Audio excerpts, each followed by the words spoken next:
மலேசியாவில் ஜனநாயகன் படத்துடைய grand audio launch நடந்துக்கிட்டு இருக்கு. ஒவ்வொரு செலிபிரிட்டிஸும் நம்ம தளபதி விஜய்க்கு வந்து புகழாரம் செலுத்திக்கிட்டு இருக்காங்க. அந்த வகையில் ஆக்டர் நாசர் அவர்கள் என்ன சொல்லியிருக்காரு அப்படின்னா, தயவு செஞ்சு உங்களுடைய முடிவை மாற்றிக்கோங்க சார். யாருமே வந்து உங்களை கிரிட்டிசைஸ் பண்ண மாட்டாங்க. திரும்ப ஆக்டிங்க்கு வாங்க. இது வந்து உங்களுடைய கடைசி படமாக இருக்கக்கூடாது. எங்கள் எல்லாருக்கும் நீங்கள் தேவை. என்னுடைய மகன் வந்து திரும்பவும் இப்போ இந்த நிலையில் இருக்கானா அதற்கு முழுக்க முழுக்க காரணம் நீங்கள் தான் அவனை வந்து திரும்பவும் நடக்க வச்சுருக்கீங்க.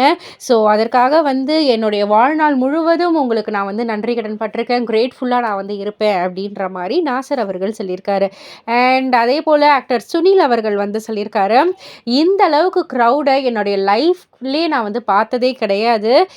5.1 டெசிபிள் சவுண்ட் 7.1 டெசிபிள் சவுண்ட்லாம் நான் கேள்விப்பட்டிருக்கேன். ஆனால் இது வந்து 1 லேக் டெசிபிள் சவுண்டு இந்த ஒரு மேடை அப்படின்ற மாதிரியும் வந்து அவர் சொல்லி பயங்கரமாக வந்து ஒவ்வொரு செலிப்ரிட்டிஸும் நம்ம தளபதி விஜய்க்கு வந்து புகழாரம் பண்ணிகிட்டு இருக்காங்க.